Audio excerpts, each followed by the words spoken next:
Hello, everyone. Today we're going to be talking about containment and proxy wars in the context of the Cold War. So, to begin, World War II ends and the Cold War begins. This begins pretty much immediately. So, former allies become new enemies. We have the US and the USSR, formerly known as Russia. So tensions grew during World War II. The Cold War lasted about 45 years, from 1945 to 1991. So, what are the causes of the Cold War? Well, the USSR is angry the US did not recognize it as an independent country after the Bolshevik Revolution in 1917. USSR dictator Joseph Stalin was angry that the US waited to enter World War II. The US was weary of USSR. There was a Red Scare during the early 1920s. The US did not want communism to spread. And here are the republics of the USSR.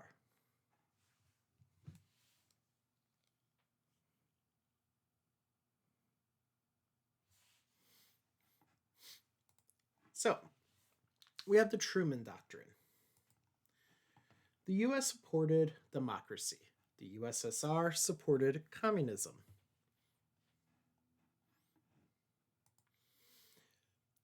In the Yalta Conference in February 1945, US President Franklin D. Roosevelt, British Prime Minister Winston Churchill, and USSR dictator Joseph Stalin um, agreed to free elections in Eastern European countries after World War II ended.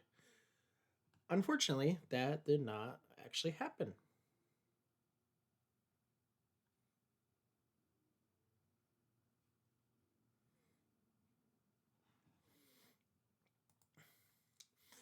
Instead, he instilled communist governments instead, and he spread communism. Well, the US policy decided to go for containment to prevent communism from spreading, but not end it where it already existed. So this became known as the Truman Doctrine.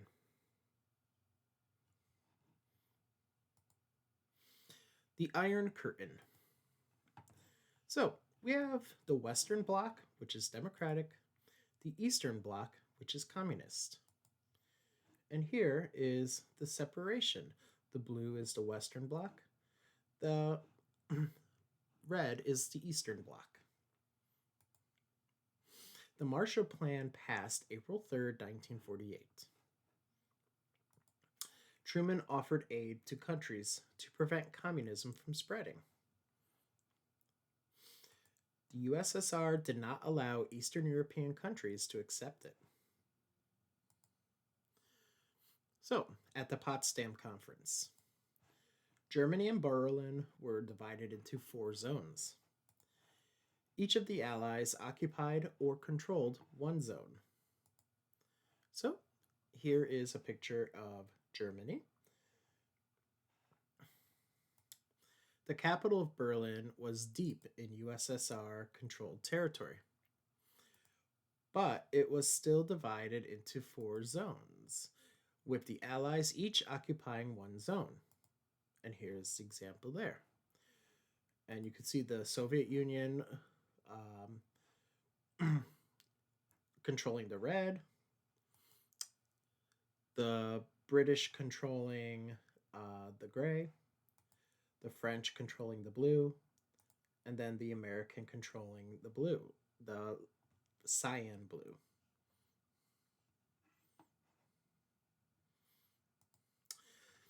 Which brings us to the Berlin airlift. Well, Stalin wanted all of Berlin, which ended up becoming a blockade around of the entirety of Berlin. So that was June 1948. Truman refused to give up Berlin. The US and Great Britain sent supplies by air. The Berlin airlift lasted 11 months. They even had a candy bomber, which dropped candy to children in West Berlin. Here you could see the C 54 dropping candy during the Berlin airlift in 1948. And Stalin ended the blockade in May 1949.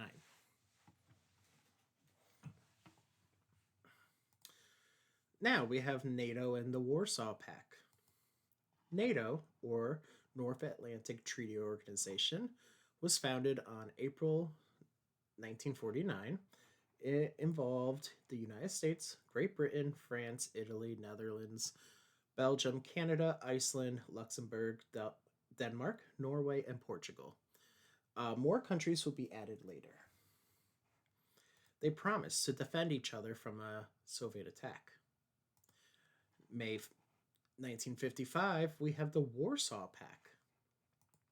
This includes USSR, Albania, Bulgaria, Czechoslovakia, East Germany, Hungary, Poland, and Romania. Here, the USSR is in charge of their armed forces, and they are satellite states, and they agree to defend each other from an American attack. And here you can see NATO in blue and Warsaw in red.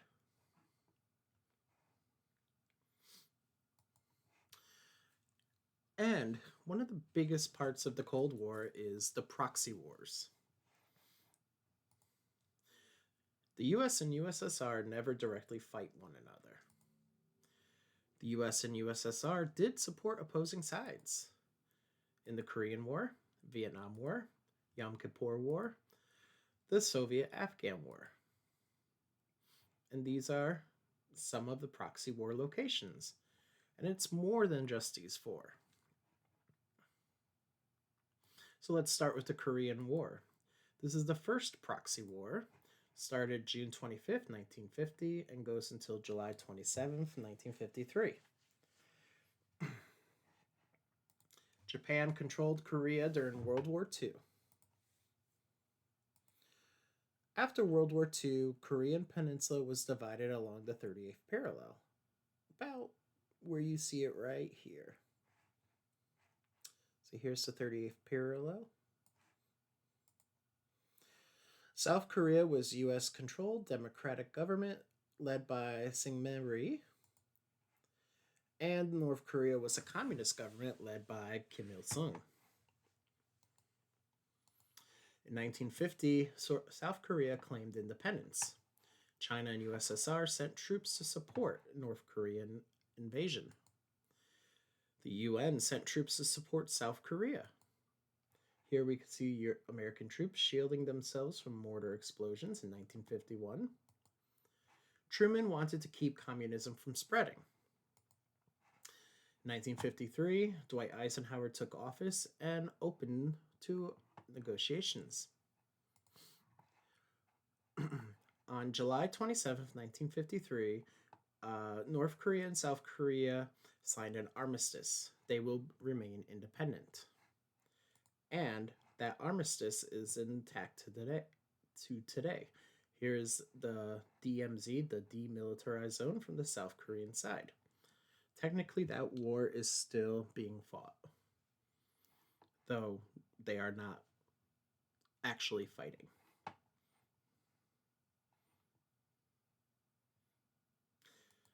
Next, we have the First Indochina War. So, again, Vietnam was controlled by Japan during World War II. Here's Vietnam. France was given back control after World War II. Viet Minh, Vietnamese rebel fighters led by Communist Ho Chi Minh, here's a picture of Ho Chi Minh, fought for independence from France. 1949, U.S. sent troops to help France to prevent the spread of communism because Ho Chi Minh was a communist. Here's a picture of French soldiers in Vietnam in 1953. China and USSR sent military aid to Minh. 1954, French withdrew from Vietnam.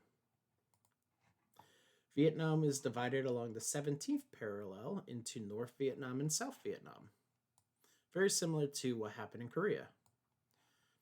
The North Vietnam was ruled by Minh and was a communist country, whereas the South was democratic, which directly leads us to the Vietnam War.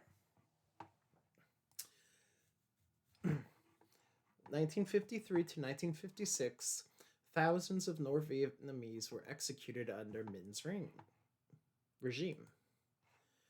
U.S. helped Ngo Dinh Diem get elected president in South Vietnam 1956. March 1959, Minh declared war against South Vietnam. Minh wanted to unite Vietnam as a communist country. The Viet Cong were South Vietnamese rebels who supported Minh. And here's a Viet Cong camp burning in 1968. U.S. President John F. Kennedy sent U.S. troops to South Vietnam to prevent a coup d'etat. Here are U.S. troops taking a break in 1969. And soldiers with a Chinook chopper in 1967. Rebels succeeded and executed Diem in November 1963.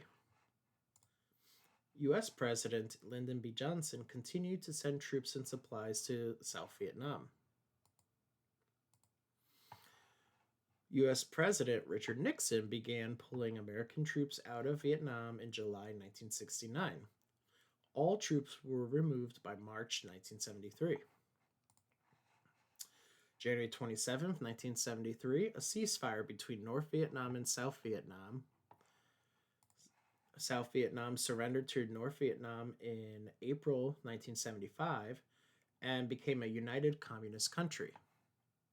Here's a picture of the Vietnam peace signings in 1973.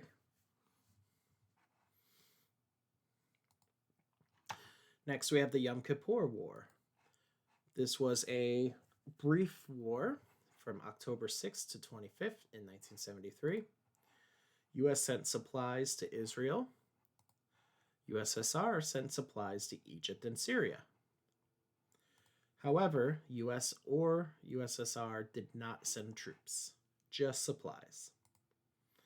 Here's an Israeli tank in Sinai Desert set in 1973.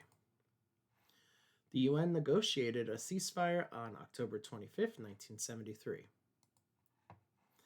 In 1978, the Camp David Accords signed between Israel and Egypt.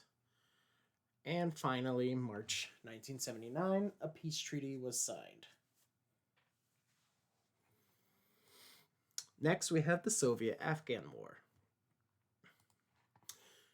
This is a long proxy war from December 24th, 1979 to February 15th, 1989.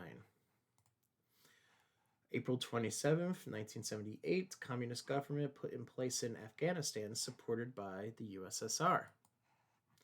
Afghan rebels, the Mujahideen, fought against communist government. So here's a Soviet tank in Afghanistan in 1984.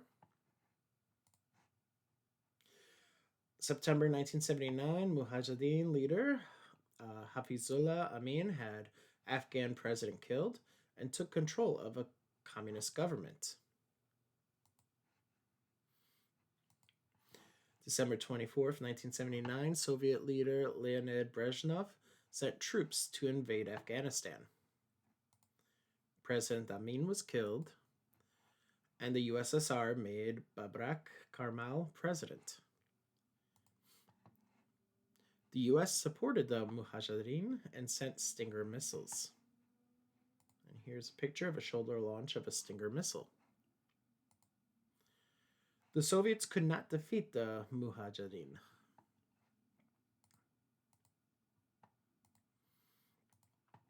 In 1985, Mikhail Gorbachev became the Soviet leader. Here's a picture of Mikhail. He sent more troops into Afghanistan, and that did not work. April 14th, 1988, the Geneva Accords were signed. And on February 15th, 1989, the last Soviet troops withdrew. The Soviet Afghan War will come up again later when we talk about the War on Terror, because unfortunately, during this time, the US trained the very people who would attack us on 9/11. Next, we have the Bay of Pigs. In 1961, US trained Cuban exiles to overthrow Cuban dictator Fidel Castro. On April 17th, 1961, American planes led strikes against the Cuban Air Force. Cuban exiles invaded the island by water. Here you can see a picture of Cuba. You can see the Bay of Pigs right here. Unfortunately, Castro knew of the planned invasion and he stopped the invasion, which led to Castro wanting future protection from US invasion. USSR dictator Nikita Khrushchev wanted nuclear missiles in striking distance of the US because the US had missiles in Turkey and Italy. This leads to the Cuban Missile Crisis. On October 14th, 1962, American spy plane took pictures of Soviet missiles in Cuba. President Kennedy quarantined Cuba, a naval blockade. Kennedy wanted Cuba and the USSR to remove missiles.